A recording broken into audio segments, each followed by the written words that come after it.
Sihor ward number 4 પાણી સહિતના પ્રશ્નને લઈને 10 દિવસમાં ઉકેલ ન આવતા વિપક્ષના નેતા જયરાજસિંહ મોરી દ્વારા જેલ ભરો આંદોલનની ચીમકી।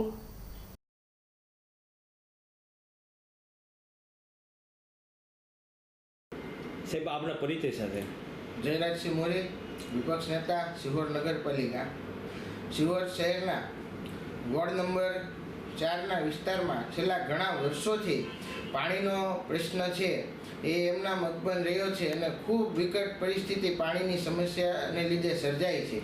આ જે પાણીનો પ્રશ્ન છે સાધારણ રીતે ઉનાળો આવે એટલે કેટલાય વર્ષોથી એવું બને છે કે 13-14 દિવસ સુધી પાણી ન આવ્યાના બનાવ બન્યા છે અને 8-9 દિવસ સરેરાશ પાણી આવે છે।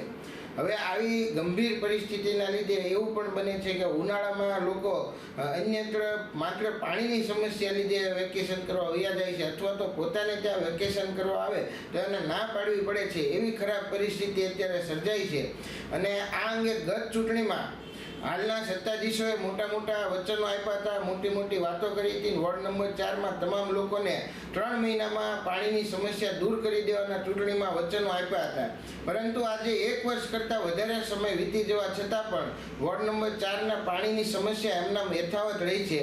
વોર્ડ નંબર 4માં સ્વસ્તિક સોસાયટી, ઓમ પાર્ક, સ્ટેશન રોડ વિસ્તાર, ખાડિયા ચોક અને નવરંગ સોસાયટીમાં મુખ્યત્વે પાણીના પ્રશ્નો જોવા મળી રહ્યા છે। એમાં ક્યાંક ને ક્યાંક રિપેરિંગનો કંઈક કામ બાકી રહી ગયું હોય અથવા તો પાણી સમયે ન આવતું હોય, આવે તો પૂરતા પ્રેશરથી ન આવે વગેરે જેવા પ્રશ્નો જોવા મળી રહ્યા છે। ખાસ કરીને જ્યારે ઉપરથી લાઈન બંધ થાય ત્યારે પણ વોર્ડ નંબર 4નો વારો હોય અને ઉપરથી લાઈન પાણી બંધ થયું હોય જો પછી 1-2 દિવસ બાદ પાણી ચાલુ થાય તો વોર્ડ નંબર 4ને બાકાત કરી દેવામાં આવે છે।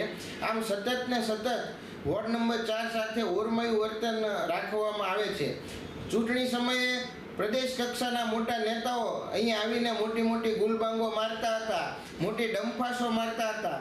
આજે હું વોર્ડ નંબર 4ની જનતાને પણ અપીલ કરું છું કે એ જે પ્રદેશના નેતાઓ આવીને પાણીની સમસ્યાઓ દૂર કરવાની વાત કરતા હતા એમને પણ ફોન કરો ને એમનો પણ જવાબ માગો કે તમે ત્યારે વાયદા કરીને ગયા હતા તો અત્યારે શું પરિસ્થિતિ છે।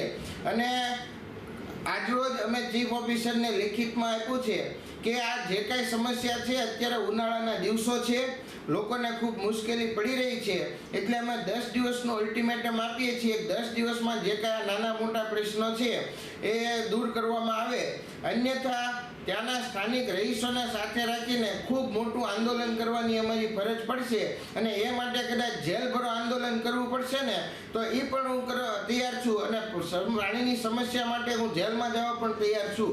પણ હું એક સત્તાધીશોને એટલું કહી દઉં કે આ જે અલ્ટિમેટમ છે એને ખૂબ ગંભીરતાથી લેવામાં આવે, એને હળવાશથી ન લે। હું જે બોલું છું એ હું કરીને બતાવીશ એટલે તાત્કાલિક અસરથી જે કાંઈ પણ પ્રશ્નો છે વોર્ડ નંબર 4ને દૂર કરવામાં આવે, નહીંતર આના ગંભીર પરિણામો ભોગવવા માટે તંત્ર તૈયાર રહે અને એની જે કાંઈ પણ જવાબદારી બનશે ચીફ ઓફિસર અને પ્રમુખની બનશે।